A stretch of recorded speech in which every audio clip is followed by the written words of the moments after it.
నా పేరు వైద్యశ్రీ అలగోలు ప్రసాదరావు. మూలిక వైద్యుడిని, అనువంశిక. అది 6వ తరం, 6 తరాలుగా మూలిక వైద్యం చేస్తున్నాం. ఇప్పుడు మా అబ్బాయిది 7వ తరం. Doctor Agasya BAMS doctor. నేను గత 30 సంవత్సరాలుగా మూలిక వైద్యం చేస్తున్నాను. మనకి ఈ రాచలక దుంప అన్నది బాగా అడవిల్లోని పెద్ద పెద్ద మన రాతి బండలు అంటాం కదండి, సట్రులు అంటాం. అంటే రాతి బండలు అవి కూడా ఎప్పుడూ కూడా చెమ్మతో కూడుకొని ఉన్నటువంటి, అంటే ఎప్పుడు కూడా నాచు ఉంటుంది. మనకి 360 రోజులు కూడా, సంవత్సరం పొడవుని కూడా అక్కడ ఎప్పుడు కూడా తేమ ఉంటుంది. అటువంటి రాతి బండ మీదే ఈ మొక్క అన్నది పెరుగుతుందండి. ఇందులో మేలు ఫిమేలు, ఆడ మగ అని 2 రకాలు ఉంటాయి దుంపలు. ఈ 2 రకాలు ఏంటి గుర్తించడం అంటే, ఇప్పుడు మనం ఈ ఫోటోలో చూసినట్టు ఈ మనకి ఒక ఆకు చాలా పెద్దది వస్తుంది, పరస్తరాలు వీడియో. ఒకటేమో ఇలాగా కుదురుగా, అంటే ఒక 4 అంగుళాలు 5 అంగుళాలు వచ్చుద్ది. ఇంకొకటేమో అడుగున్నర ఉంటుంది ఆకు. 2 కలిసే ఉంటాయి దుంపలు. ఆ దుంపని మనం ఎలా టచ్ చేస్తే మన ఈ ముక్కమల క్లాత్ ఎట్లాగుంటుందో స్మూత్గా అట్లాగా ఉంటుంది అనమాట. దానిపైన ఆ జూల్ లాంటిది గీకి లోపల దుంప, మనకి తెల్ల దుంపలు అవి తింటాం కదండి ఉడకబెట్టుకొని, తెల్ల దుంపలు ఎర్ర దుంపలు అవి ఉంటాయి కదా, అట్లాగే అటువంటి లోపల ఈ దుంప ఎట్లాగుంటుందో పిండి పదార్థం, ఈ రాచలక దుంపలో కూడా అటువంటి పిండి పదార్థం ఉంటుంది. ఇది ఆ రాతి మీద బతుకుతుంది, ఆ నీరుని తాగుతూ. అలాగే పెద్ద పెద్ద చెట్లు ఉంటాయి కదండి, ఆ చెట్లు ఒక ఈ మాత్రం సైజు కొమ్మ ఉంటే మళ్ళీ కొమ్మ మీద బతుకుతుంది. ఆ కొమ్మ ఆ చెట్టు తాలూకు రసాన్ని తీసుకొని ఆ కొమ్మ మీద అలాగా పెరుగుతూ ఉంటుంది. ఇది కూడా అమోఘమైన మూలికే. ఇది చాలా అరుదైన మూలిక. ఇది ఎవరు చూసుండ్రు కూడా ఏమో, వైద్యులు కూడా చాలామందికి ఈ మూలికని చూసుండ్రు. దీన్ని రాచలక దుంప అంటే, అసలు మనకి అడవిలోని రాచలకలు చూసే ఉంటారు, పెద్ద తోకుండి మన ఉడత మాదిరిగా ఉండి చాలా పెద్ద సైజు ఉంటుంది. అది చూడడానికి చాలా ముద్దుగా ఉంటుంది.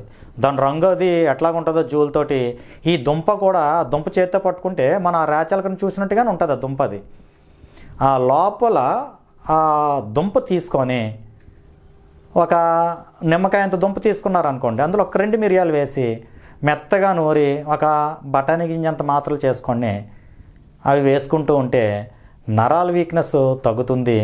ఫిట్స్ ఉన్న వాళ్ళకి ఆ ఫిట్స్ వచ్చినప్పుడు ఒక 2 రోజులు 3 రోజులు ఉదయం మాత్రం రాత్రికి మాత్రమే వేస్తే చాలా చక్కగా ఫిట్స్ తగ్గిపోతుంది.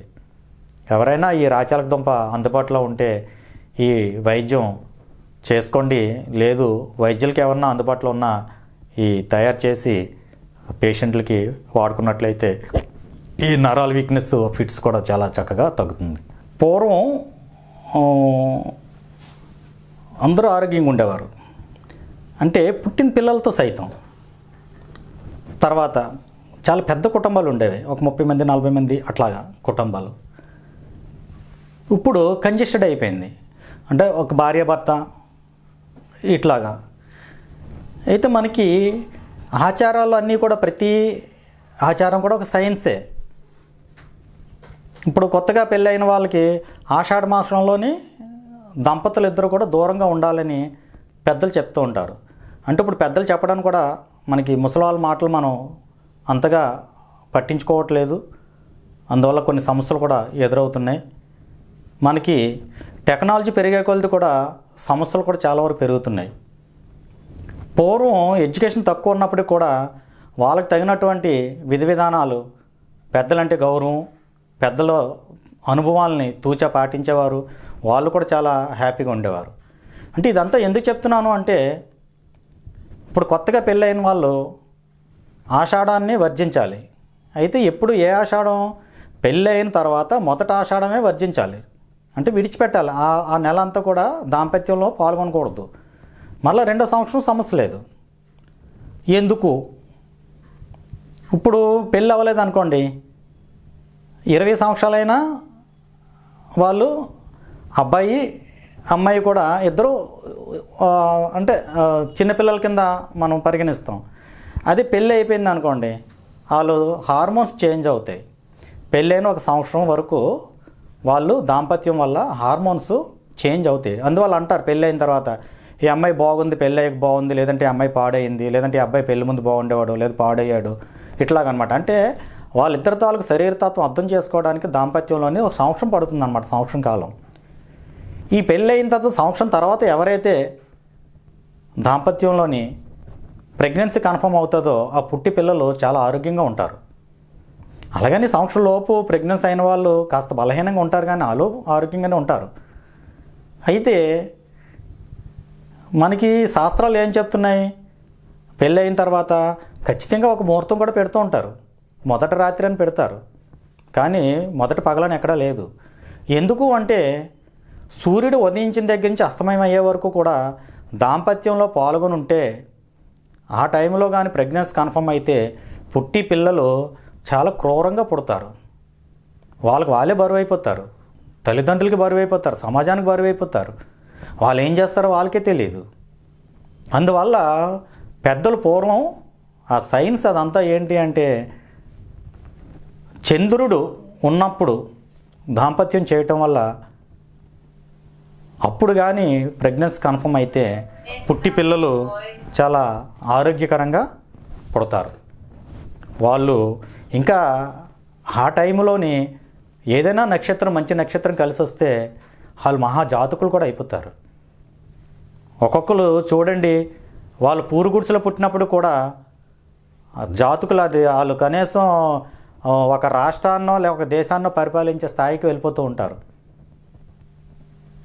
అట్లాగా ఇక్కడ మొదట ఆషాఢాన్ని ఎందుకు వర్జిస్తామంటే సంవత్సరం లోపు ఇందాక మనం అనుకున్నాం కదండి, సంవత్సరం లోపు ఇద్దరు తాలూకు భార్యాభర్తలు ఇద్దరు తాలూకు హార్మోన్స్ సెటరేట్ అవ్వాలి. ఈ ఆషాఢంలో ఎప్పుడైతే ప్రెగ్నెన్సీ కన్ఫర్మ్ అయిందో దాంపత్యం వల్ల వాళ్ళు పుట్టే పిల్లలు మంచి ఎండాకాలంలో పుడతారు.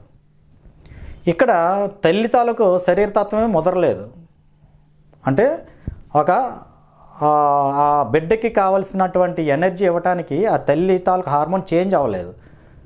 అటువంటిది ఇక్కడ బిడ్డ తల్లి ఇద్దరు కూడా ఇబ్బంది పడతారనే ఉద్దేశంతో ఆ ఆషాఢం ముందు కాస్త ప్రెగ్నెంట్ కన్ఫర్మ్ అయిన ఈ మంచి ఎండలకి ఆ రోహిణి కత్తులకి ఒక నెల ముందు పుడతారు. అదే ఆషాఢం తర్వాత ప్రెగ్నెన్సీ కన్ఫర్మ్ అయితే రోహిణి కత్తులు వెళ్ళిపోతున్నాయి అన్నప్పుడు డెలివరీ అవుతారు. అందువల్ల మొదట పెళ్ళైన మొదట ఆషాఢాన్నే వర్జించమంటారు. రెండో ఆషాఢం వర్జించక్కర్లేదు. ఎందుకంటే ఇక్కడ ఒక సంవత్సరం వీళ్ళు దాంపత్యంలో పాల్గొనడం వల్ల వాళ్ళ శరీరతత్వం కాస్త ముదిరి ఆ బిడ్డకి కావలసినటువంటి శక్తిని ఆ తల్లి ఇవ్వగలిగే స్థితికి ఆ తల్లి శరీరం మారుతుంది కనుక అందువల్ల ఇక్కడ ప్రతి ఒక్కరు కూడా గుర్తించుకోవాల్సింది